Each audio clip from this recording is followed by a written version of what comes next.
Hey everybody, welcome back. This is Bill De La Cruz, and you're listening to the Origination Point podcast. And this is episode 2 of my series, Real Talk on DEI. And today I'm going to focus on the history of DEI.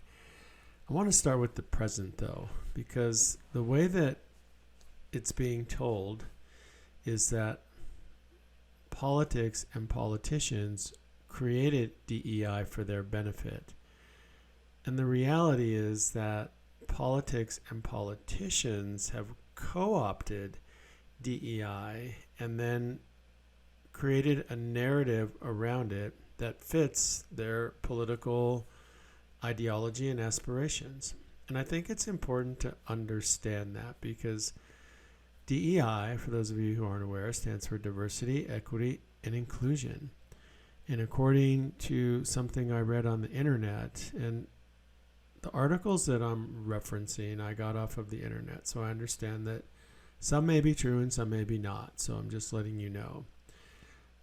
When I'm working through an article, I'll tell you what the article is and where I found it. And some of it has been on the news, so it won't be new. I'm just giving it my perspective. So politicians did not create DEI. And from what I'm understanding now, DEI is being looked at as a bad word. One politician said that DEI is the new N-word, and it was a conservative politician saying that in the liberal political group, they now want people to stop using the words diversity, equity, and inclusion. So it's become a battleground because it fits a political outcome and a narrative. And so I think that's important to understand. Politicians did not create, invent diversity, equity, and inclusion work. It's been around for, I would say, a relatively short amount of time, only since the 1960s when the civil rights movement came around and when affirmative action and things like that were legislated, and there needed to be more discussions about racial diversity in the workplace. And it mostly started talking about racial issues, and to be really honest, it's been controversial as to the impact that some of this training and development work have had in the workplace. And so I'm going to go through a little bit about where it came from, and then I'm going to just kind of talk about at least one article that I found in the last month around DEI. And so it started in the 60s, and it happened when equal employment laws and affirmative action, that's when workplace diversity training started, and it was mostly around race, looking at the impact of race. And so the idea of that, and why I think it's still important, is that systems are impacted by race, and we need to be able to understand that and talk about it, and not talk about it from the perspective of white people are bad people or people of color are good people. It's not about good and bad and right and wrong. It's about, do the approaches of training and development work around diversity, equity, and inclusion actually have an impact? And I think what research has shown since the 60s is that in and of itself, a training around bias has little impact. A training around racial awareness has little impact, because all we're really doing in a lot of these workshops is just intellectualizing it. We're not dropping people into their hearts. We're not hearing stories of how people have been marginalized. And today in 2024, what I know to be true as a practitioner of this work is that everyone has a marginalization story, regardless of their race or their identity or their ideology or their perspective. And I think that's a coming together point for the conversation. So we're not just talking about a marginalized community as much as we are now, in my opinion, needing to talk about the impacts of marginalization and how that affects somebody who is held back because of how they are identified or is not, quote unquote, the right fit for what that organization is looking for. And typically when we say the right fit, what we're saying is they're not like us, or they don't look like us, or they don't talk like us. And so highly subjective. And I still think that's why these conversations are so important for organizational culture. And I have to be really honest and tell you, I've been a practitioner of this work for 25 years, and I've never called my work diversity, equity, and inclusion work, because it's really, for me, an approach that's rooted in the personal change process, and really looking at how do we shift behaviors, not only in ourselves, how do we shift behaviors and practices in an organizational culture? And to do that, we have to start talking about our own stuff. How do my own biases, judgments, stereotypes impact how I see you? And how do those things impact how you see me? And how aware are we of those biases, judgments, stereotypes when they're at play in our relational interactions with each other? And so the idea of this work for me is more around the change process. So in the 60s, it started focusing on race, bias trainings and trainings that basically helped people to understand what racial discrimination was and how it affected people. And in the 70s and 80s, gender diversity education became a part of that. In the 80s and 90s, there began to be a shift in these programs. It started to embrace a broader spectrum of diversity, looking at various groups, including ethnicity, religion, LGBTQ communities, and to me, even that's really interesting, because what we've been doing is just adding different groups to this training work instead of making people aware that our biases, judgments, and stereotypes impact how we see each other based on our identity.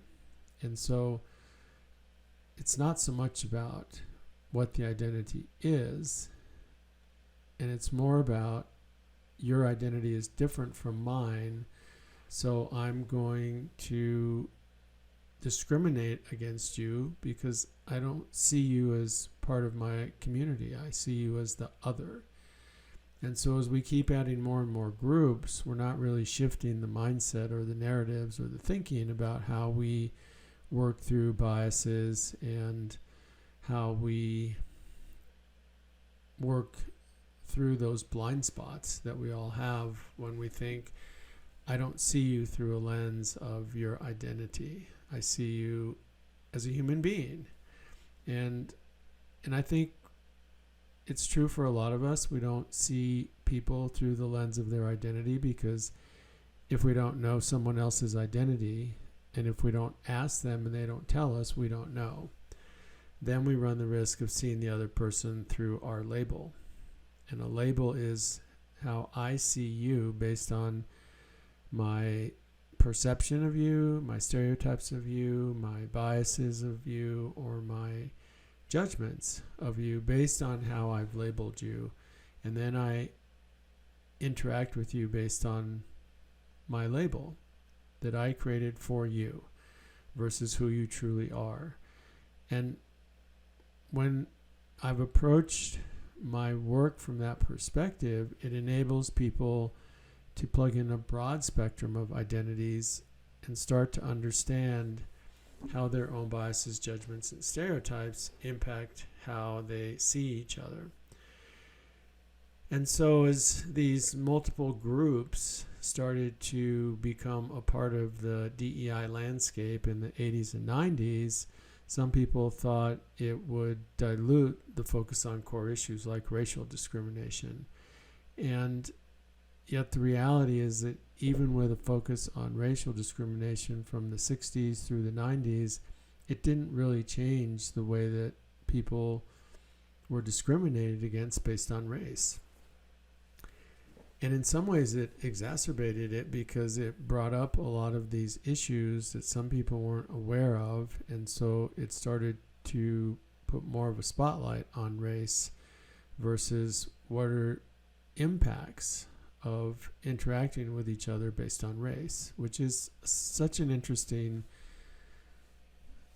conceptualization and approach, because if we all believe that race is a social construct that was created with the first census in this country, then in some ways it's not real. It's only real because we make it real. And when people ask me, how do we eliminate racism, I can be pretty simple and say, stop seeing each other through a lens of race. It's a very easy thing to say. It's really hard to do. And that doesn't mean that we don't acknowledge the racial differences that we have in each other. I have a very good friend, black woman, who said, I want you to see that I'm a proud black woman. I just don't want you to use that blackness as a predictor for how you'll treat me. And I could put any race, any religion, any gender, any label into that sentence, or any identity into that sentence, and say exactly the same thing. Here's how I identify. Please don't treat me or use that as a predictor for how you see me, because even within my group, whatever my group is, race, LGBTQ, Muslim, Catholic, whatever that is, ethnicities, Mexican, Spanish, Dutch, German, whatever our identity is, don't look at people from that group and then treat me as if I'm one of them. Whether you have a positive or a negative experience with that group, neither one of them is right in relation to getting to know the other person authentically. And so when DEI training started, it was pretty much just rooted in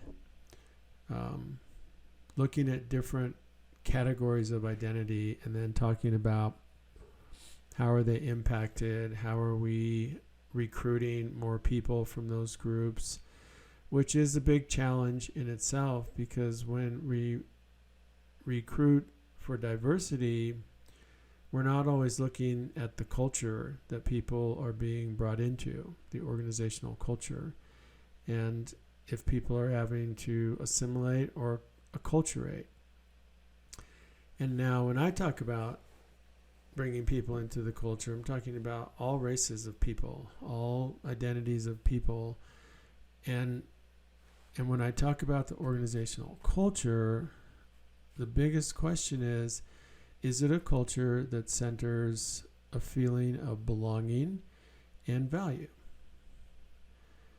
And that's really what's important to people today. I've talked to hundreds and thousands of people over the last 20 years, and people tell me that I'll leave a job for something that pays the same or even a little less to work in a culture that has a sense of belonging, that has a sense of value, where I feel trusted, where I feel like I can do what I was actually hired to do. And so what we have to start looking at in 2024 is what's happening in the organizational culture, and how do we create that level of inclusion and belonging and value and trust. So 80s and 90s, we started to hire all of these DEI professionals. So diversity, chief diversity officer, vice president of diversity. Even for me, I had a title of director of equity and inclusion. in my organization. And so that kind of laid the foundation for people to become practitioners in this field. The biggest issue with that is some of these people were not doing their own work, so they weren't actually practitioners as much as they were profiteers. The DEI industry right now, conservatively, is about a $12 billion a year industry, and it continues to grow. And so there were people who had no business coming into the field and taking people through workshops and trainings that actually made things worse, or gave the message that if you're white, you're the problem. I worked with some doctors in a mountain town in my state in Colorado, and I did a awareness around bias, judgments, and stereotypes workshop. This was just 2 years ago. And there was a white male doctor there, and we were on a break, and he called me over, and he said, I really appreciate this approach because I was required to do one of these workshops the year before. And around the middle of the morning, the facilitator came over and stuck his finger in my face and told me, you're the problem because you're a white man. And he said, I just disengaged for the whole rest of the day. It was mandatory for me to be there, so I stayed there, and I wasn't engaged at all in the work or the conversations after that comment. And he was appreciating my approach because I don't do that to people. I don't label people and say you're the problem. That's wrong. And I can't tell you how many organizations I've worked with over the years where they said, we had somebody come in and they made things worse by either doing what I just shared with you or just blatantly saying, if you're white, you're a racist. And what happens in that approach is that not only do people check out, they don't want to do any of that work anymore. And so I had another organization that happened to them 2 years before they called me. And the CEO let me know that people were still kind of stung from that experience.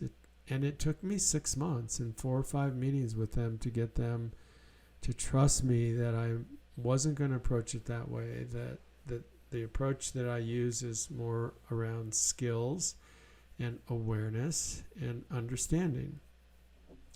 So in some of these articles that I'm reading today where they talk about practitioners who are doing worse and more damage than good, I couldn't agree with more, because there are a lot of facilitators who shouldn't be doing this. I've had people call me and say, I'm in a field that I don't really like. Tell me what degree you got to be a diversity, equity, and inclusion practitioner. Or I'm changing jobs. How do you do this? And it's not really like that. A lot of the effective people, including myself, that I've seen in this space of practitioner is because they've had to do their own work and they continue to do it. And so it's really important that if you're seeking somebody out to do something around organizational culture, which I think is what's really driving me now, is organizational culture and adaptive leadership. How do we create adaptive, responsive leaders that understand the culture of their organization? And so that's really what we're looking for.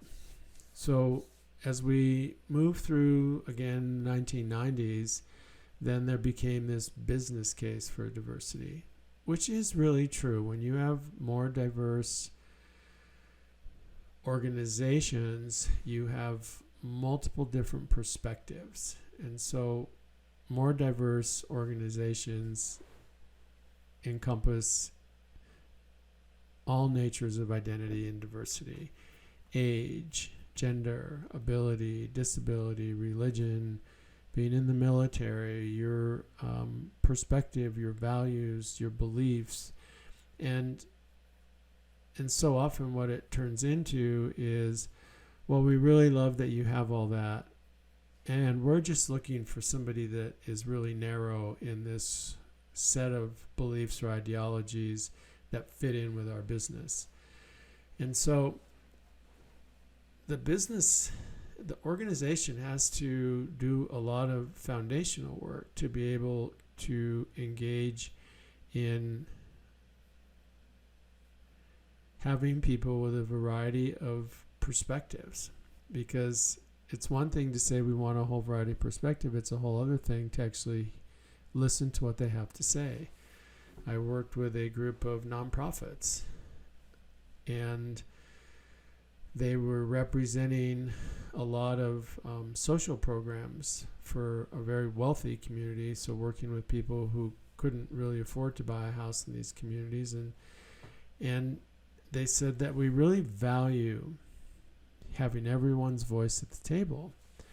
And so I was facilitating a workshop for them, and I said, well, let me ask you all something. When you say that you value all voices at the table, do you mean all the voices that agree with you, or all voices regardless of their perspective, or whether they disagree with your approach or anything that you do? And the room got really silent at first, because they hadn't really thought about what that meant to them. It's easy to bring in voices that are like-minded. It's a lot more challenging to bring in voices that challenge whatever it is that you're doing or the direction that you're going, because then it puts you as a leader in that organization to the test of saying, am I modeling what I'm asking other people to do? And so as DEI became a business imperative, it started to move into human resources, which is where a lot of DEI is, I'm going to use the word buried, because it goes so deep into the HR place that it never really impacts the whole organization. And it doesn't impact the culture. So while organizations who are doing a lot of work in understanding bias in hiring, bias in telephone interviewing, can minimize some of the outcomes of those biases, when they do hire people who are different than the status quo person who's a part of this group, they run the risk of losing that diverse person, because they put them into a culture that forces that new person to assimilate, to be like that group. And that can be really challenging. I worked with a CEO post-COVID, and just before George Floyd, when everything blew up for DEI work. And they told me that the solution that their employees of color had for the organization was to fire the white CEO and fire the white board members. And of course, that didn't happen. And it came as a demand. And so when organizations became reactionary, and when George Floyd was killed right before our eyes, majority of organizations in this country hired a diversity officer or created an equity statement. And now 4 or 5 years later, those same people are losing their jobs, and those equity statements are just words on a piece of paper that never really resulted in any change. And so having a person to lead this work is, I think, the least effective way, because when you have an organizational culture and you only have one person who's the chief diversity officer, then it puts everything on them to fix. And the most effective way to make a really impactful organizational culture is to have everybody own the outcomes.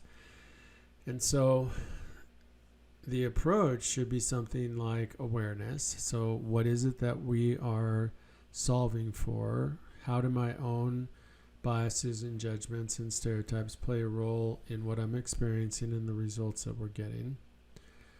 action. So once I become aware and I realize that I have impediments that are slowing the progress of whatever outcome we're looking for. It could be to have more women on the leadership team. It could be to have more people of color in the ranks. It's really up to the organization to create a goal or an outcome. And without doing it in a way that doesn't also look for the competencies that organization needs in any person to be able to be effective in the organization. And so it's not as simple as it might seem. And this focus solely on a person, chief diversity officer, and then fixing people is the wrong approach. So the final two pieces after awareness and accountability or awareness and action. So it's awareness, action, accountability, sustainability. And that's going to mean that the majority of the people in the organization are on board, from the C-suite all the way down to the folks who are doing the work. And so in the 2010s, DEI work turned into looking at social injustices. And then how do we bring these discussions into the professional world? So then it changed again the way that we do this work.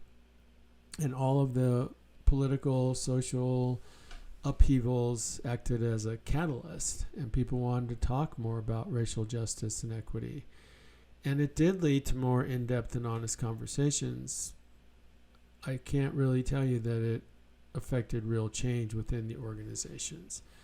While people felt heard, a lot of people didn't see any shift in how the organization operated or in how they felt a sense of belonging and trust.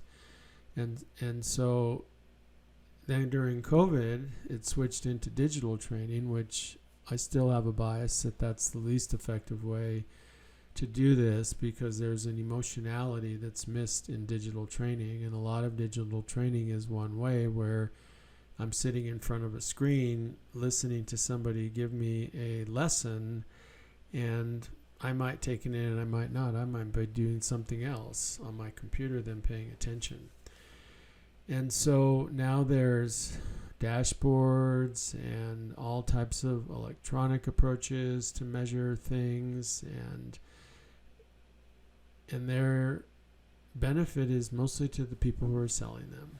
And so I think it's really important that as organizations create a focus on this, that there's an outcome, and it's people oriented. It's not a programmatic approach that's going to change anything, because if there was a program out there that would make an organization more inclusive, more valued, more trusting, more belonging, then we'd all be using it. And so if it's not about programs, it's about people. And the only way to change the health of an organization is to change the people within it, and knowing that you can't really change people. So it's really about creating awareness around what the issues are that we're solving for, and how do we all collectively work together, versus starting groups or starting book clubs or doing things like that. Those may be fun and they may provide camaraderie. They're not always shown to really make substantive change. And so I think it's just important to understand that DEI started about 50 years ago, 60 years ago, wasn't created by politicians. It's become so politicized now, though, that you have a liberal perspective on it and a conservative perspective on it, and I would submit to you that both of them are incorrect, because they're basically rooted in pushing a narrative that suits them. And so I'm going to go into one article, and this is the one that it's titled, "On DEI, It's Okay for Conservatives to Say I Told You So," and it's a story by Peter Laffin, and it was an article on Charlemagne the God, the black comedian, who did a spot on Comedy Central and brought up DEI. And he said basically the truth about DEI, however well-intentioned, is that it's mostly garbage. And you know that I'm right, because every one of you sat through one of those diversity training sessions and thought, this is nothing. This is not going to change anything. And I used to ask people, how many of you have ever been to a diversity training when you left feeling worse than when you came in? And I stopped asking because 90 to 100% of the room would raise their hand. And so for a majority of people, their experience in going to some kind of training resulted in them feeling worse and not wanting to go back. And he makes a comment that all these DEI departments were only ever meant to help white liberals cling to their cultural power. And I think there's a discussion there that we need to talk about. How much has the C-suite changed with these workshops alone? And how diverse are Fortune 500 companies, especially at that C-suite level? And the other sentence that I don't disagree with is that DEI consulting firms were more than happy to oblige. So it goes back to, let me just change my approach to meet this need, and then I can charge more money. And so it's become a very opportunistic space for people to do consulting that doesn't result in change or change workplace conditions. It doesn't really always show those outcomes. And some of it is because a lot of organizations or schools or universities don't have time to invest in it long term, or have time to do the training work that's really needed to be able to facilitate change. And so it's just been interesting to see all of these different approaches, especially the politicized approach where conservative people say that this was DEI work is just a waste of time that doesn't change anything. And then from his perspective, the progressive insistence on seeing race was only to fuel racial disharmony. And so it's almost as though the politicization of this work has pitted us against each other even more. And so I think that there's a lot of conversations we need to have. I read an article a while back where a gentleman said that we need to rethink what the word colorblind means, because in the 60s it meant that I don't see race. And so then the question was, well, what do you see? And the assumption was that I see you through the lens of who I am. And this was a black man who was talking about maybe we can reframe the word colorblind to just say, I don't see you from a racial perspective. I notice that we have a different race. I'm just not going to use that as a predictor for how I treat you and interact with you. And so I think there's a lot of conversations that we need to be having and think about, how do we take this out of a political realm and into something that can be more effective. So having said all that, I truly believe that using a framework of awareness, action, accountability, and sustainability, we can shift organizational culture. And we can understand the impact that biases, judgments, and stereotypes have on our interactions with each other. Because they do. They're playing a role every single day. And rather than labeling each other, let's talk to each other. Tell me about who you are.